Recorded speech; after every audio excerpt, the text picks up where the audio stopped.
Halo teman-teman, selamat datang, selamat bergabung kembali. Di video kali ini kita bakal lanjutin seri dari pemrograman dasar kita pakai bahasa PHP. Hari ini kita akan langsung belajar dua materi. Pertama, kita akan pelajari tentang variabel. Yang kedua, kita akan pelajari tentang tipe data. Biar nggak lama-lama, kita langsung mulai aja. Kita mulai dari variabel dulu. Analoginya, variabel itu dia wadah yang kita pakai buat nyimpan beberapa benda sekaligus.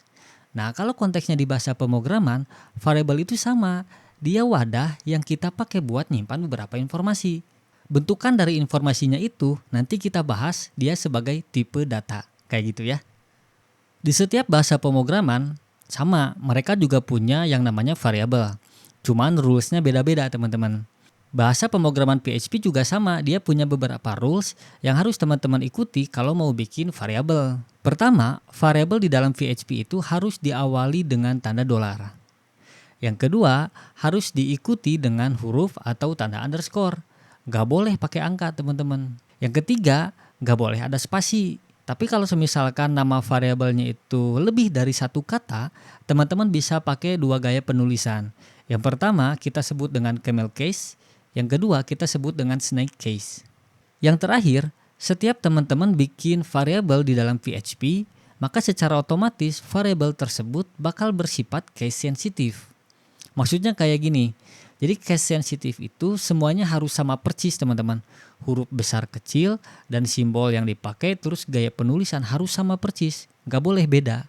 Karena nanti ada variabel yang A-nya besar dan yang A-nya kecil, PHP akan menganggap itu adalah variabel yang berbeda. Gimana teman-teman? Kebayang ya beberapa rules yang harus diikuti kalau mau bikin variabel di dalam PHP. Tenang teman-teman, kita nggak langsung ngoding dulu. Kita bahas satu lagi yang paling penting, namanya adalah tipe data. Jadi, setiap nilai yang kita simpan di dalam variabel ternyata karakteristiknya beda-beda. Kalau karakteristiknya beda-beda, cara eksekusinya pun berbeda-beda. Nah, itulah yang kita sebut dengan tipe data. Ada beberapa tipe data yang disupport oleh PHP. Pertama, ada tipe data yang namanya string, integer, float, boolean, object, array, null, dan juga resource. Ada banyak ya, tapi tenang teman-teman, kita bakal bahas satu-satu.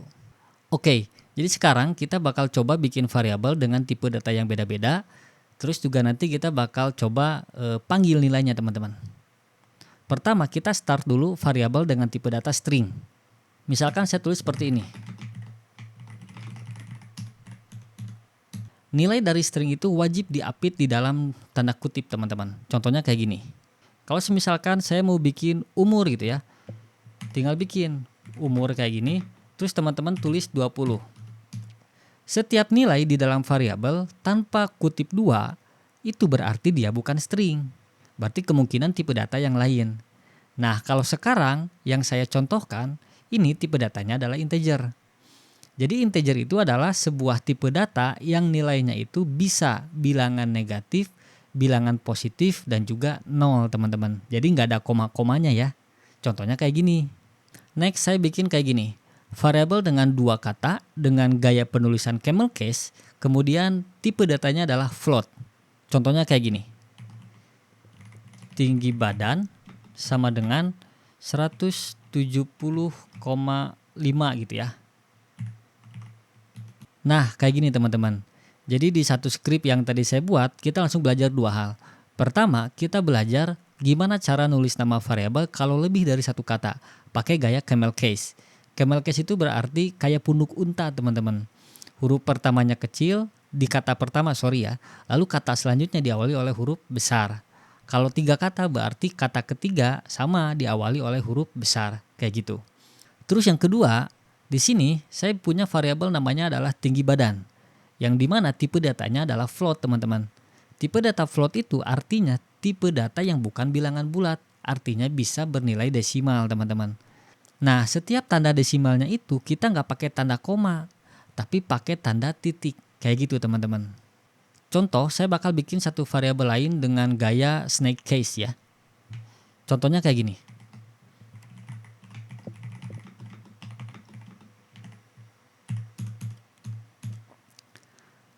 Nah, kalau contoh gaya penulisan snake case, setiap huruf dari awal katanya itu kecil teman-teman. tapi setiap katanya kita pisahkan pakai tanda underscore. Kayak gitu ya. Sekarang setiap variabelnya itu dia udah bernilai. Tinggal nextnya kita harus tampilkan nilainya berapa teman-teman. Kayak gitu. Di PHP ada beberapa cara yang bakal kita pakai untuk menampilkan nilai variabel. Pertama kita bisa pakai yang namanya vardam. Teman-teman bisa tulis kayak gini. Namanya adalah vardam. Di dalam kurungnya teman-teman bisa masukkan nama variabelnya apa. Kayak gini ya, diakhiri oleh tanda titik koma. Teman-teman lakukan hal yang sama untuk setiap variabelnya. Kalau udah, teman-teman bisa save. Terus teman-teman bisa buka di browser. Terus teman-teman refresh aja.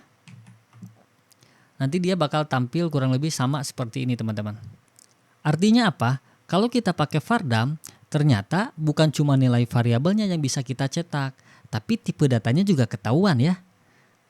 Nah contohnya kayak gini, teman-teman bisa lihat. Variabel pertama adalah Afifauka. Tipe datanya dia string gitu ya. Terus jumlah karakternya itu dia ada 10 gitu ya.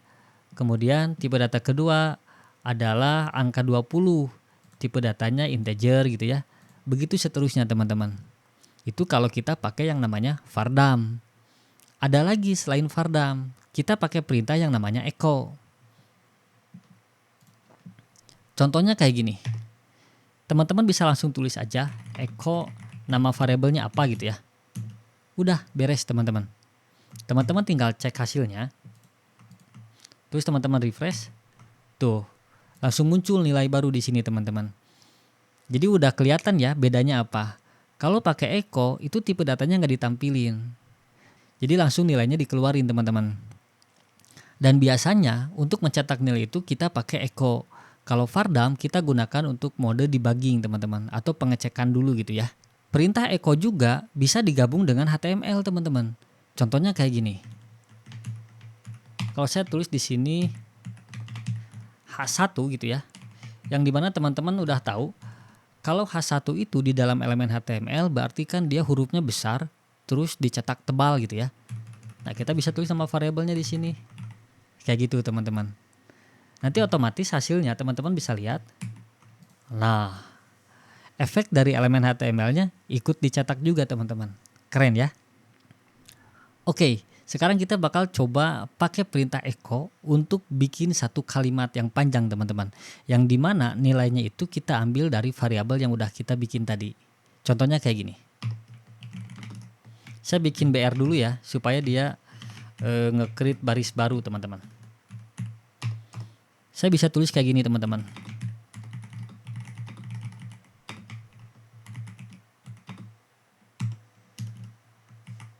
Udah kayak gini aja. Seperti yang teman-teman lihat, saya baru aja bikin satu kalimat gitu ya, yang dimana beberapa nilainya itu saya ambil dari variabel. Nah, untuk nampilinya itu, teman-teman bisa pakai perintah yang namanya echo. Jadi teman-teman tinggal save aja. Terus kita cek hasilnya kayak gimana. Kita refresh. Mantap teman-teman. Nilainya udah berhasil ditampilkan. Tinggal yang terakhir, echo juga bisa kita bikin untuk aritmatika teman-teman. Contohnya kayak gini. Saya mau menghitung luas segitiga gitu ya. Misalkan di sini saya punya alasnya itu 20, kemudian tingginya 11,5 gitu ya. Kemudian di sini ada luas yang dimana rumus luas segitiga itu adalah setengah kalikan alas kalikan dengan tinggi. Kayak gini teman-teman. Untuk mencetak nilainya ya gampang, tinggal kayak gini aja. Kayak gitu. Kita cek hasilnya ya. Mantap teman-teman. Oke teman-teman, di video kali ini kita udah belajar banyak hal. Mulai dari mengenal variabel, tipe data, terus juga kita udah tahu gimana caranya nampilin nilai dari variabel kita gitu ya, pakai perintah yang namanya echo atau vardam. Mudah-mudahan video ini bermanfaat buat teman-teman. Stay tune terus, kita ketemu lagi di video selanjutnya.